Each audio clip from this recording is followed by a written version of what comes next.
Ոչ Փարիզ, ոչ դեկտեմբերի 1, այլ Շվեյցարիայի քաղաքական կենտրոն Բեռն։ Վերջին ամիսների ամենակննարկվող հարցը հանգուցալուծվում է։ Կառավարության ընդունելությունների տունը Լանդգուտենլոհնը ոչ աշխատանքային օրով բացվում է Հայաստանի եւ Ադրբեջանի նախագահների 19-րդ հանդիպման համար։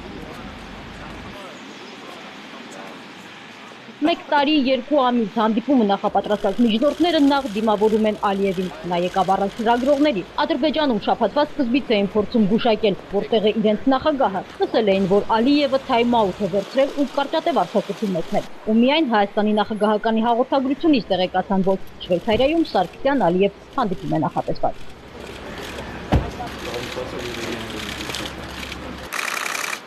Րոպեների տարբերությամբ բանակցային վայր ժամանեց Սերժ Սարգսյանը։ Կարճատև զրույց Շվեյցարիայի արտգործնախարարի հետ ու դեպքի բանակցություններ։